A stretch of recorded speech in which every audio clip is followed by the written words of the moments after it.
I don't have it on, but get your suits ready, boys. We've got some business. Hello guys, ET99 here, and welcome to NRL Tips and Predictions NRL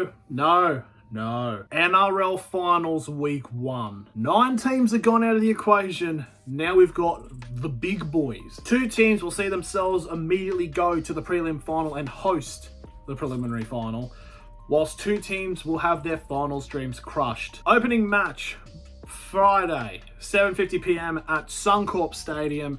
It is second versus third in the qualifying final. It is the Brisbane Broncos up against the Melbourne Storm.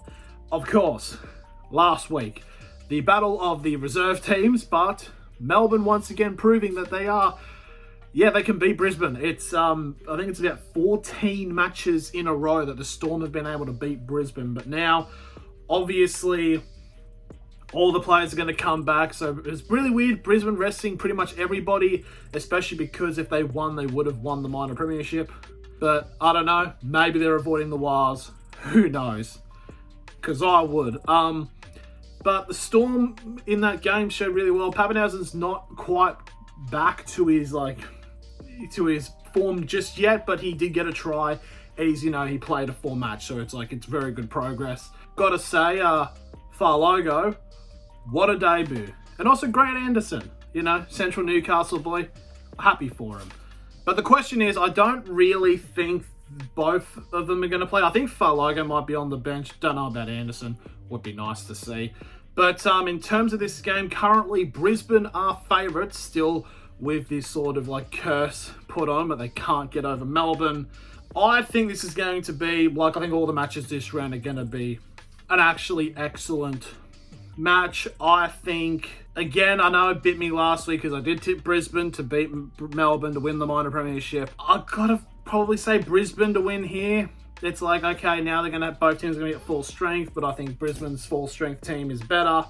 I think they should be able to just about get the win and advance to a prelim final, which will be the first one Brisbane's been in since 2015, probably. And now we go to Saturday, 4 p.m. with the second qualifying final to make way. So it's prime time over there in beautiful Aratora. I probably butchered that, but it is the Penrith Panthers up against the New Zealand Warriors. Who the hell would have thought that the Warriors would be in a top 4 situation? Anyone who says they are liars. I'm sorry. Or you're very loyal and probably smoke a bit of crack. Warriors have done absolutely amazing this season. I mean, obviously their first full year back over in New Zealand, and they've, made Mount Smart even more of a fortress than it already is, which is very good to see. And, I know there's discussions about when the Warriors do host a finals game, it's there's been talks about doing it at Eden Park, but I get why it's the biggest stadium, but it's Mount Smart, come on. But yeah, of course, obviously the Warriors had very much a reserve team out last week against the Dolphins, and the Dolphins won. Panthers still had a very solid team put up against the Cowboys, which would win them the minor premiership. And this is where it's set. The Panthers are paying $1.20 to win this game, while the Warriors are $4.60. But this is the thing. The Warriors have had a very good run of form. I think it's 7 games unbeaten that they did have before they lost to the Dolphins. The issue is, kind of in a way that they're discrediting the Knights with their streak, is it hasn't really been against the best of opposition, and people are subjecting that this is going to be a massive wake-up call. The Warriors are just going to get smacked, and it's all right, now you've got to switch up and pay attention because it's now all on the line next week. So, but it would be really funny if the Warriors did win. I actually kind of hope it does happen, purely because if a certain team wins on Sunday and the Warriors lose, I probably don't fancy my chances winning over there. But I'd like to see the Warriors win and have a home prelim final. I think that would be amazing. Then you can probably justify it having it in Park there, sure. But I've got to say Penrith are going to win this game and advance to the prelim. I want the Warriors to win because it would be amazing, but unfortunately I just don't really see it happening. And now we move into the elimination final, starting off at 7:50 p.m. at PointsBet Stadium in front of a record-selling 6 people. I'm joking, it's about 13,000. It is the Cronulla Sharks up against the Sydney Roosters in an absolute walkbuster. Patrick Gillespie. Of course, the Cronulla Sharks pretty much needed to win a home final last week against the Raiders, and they did it a bit cagily, but they ended up eventually getting it done. Roosters had to play everything on the line in the game as well to make the finals as they took on their rivals in the South Sydney Rabbitohs and actually played very well. Like, I was personally at that game. I see you probably should check out a bunch of vlogs there, so like TJC. I'm in a suit.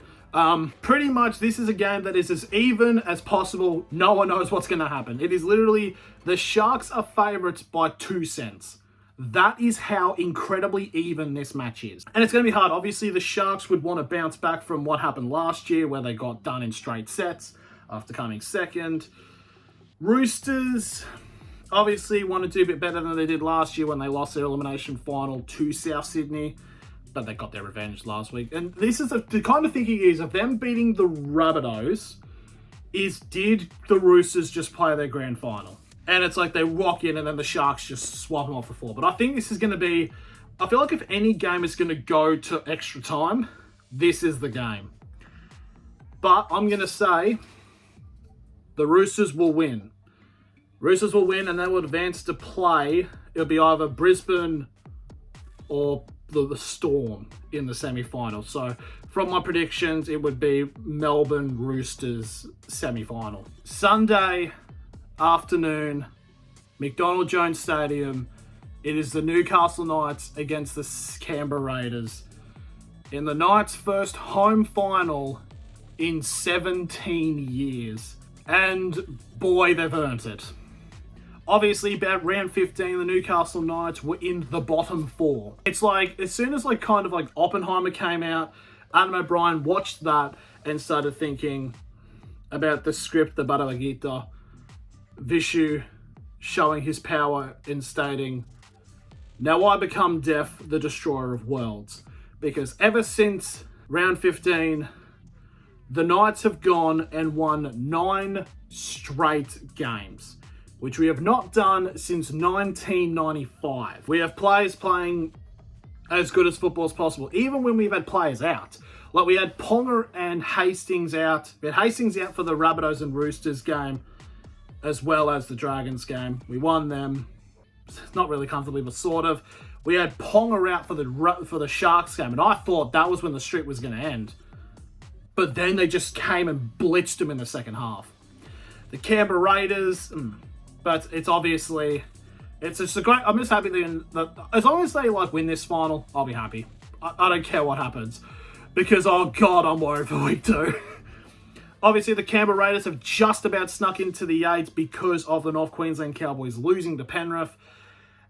And they've become the first team to make the finals without winning 13 plus in a single one of their games. And they're, on paper, look to be in a bit of trouble. Basically, Josh Papali, Corey Horsburgh were obviously going to be ruled out anyways, but Sebastian Kris got sent off in the game against Cronulla for dumping Sione Katoa in his head. So Sebastian Kris is out for the rest of the season, even if Canberra go on to the grand final. So, on paper, Canberra have got their backs against the wall, but we do need to state Ricky Stewart is a very good coach, especially in these siege-like circumstances. I mean, Canberra have beaten Melbourne several times down there. They know what they're going to do. But I've got to say, I've got to back the boys. Come on. I've got to back the boys to win. Hastings, Ponga is set to come back. Even Fitzgibbon, apparently I've heard, is set to come back as well. Croker might not be playing because it did come off of the HIA in the last 15. But I think Knights just play the way they've done. They should win this game and advance to week 2. Which, if predictions are right, are against the Warriors in New Zealand, the battle of the fairy tales. Thank you guys for watching. Let me guys know who you think is going to advance in the finals this week. Who gets knocked out? Let me know in the comments below. Thank you all very much for watching. And as always, if they don't win, you know what your fate is.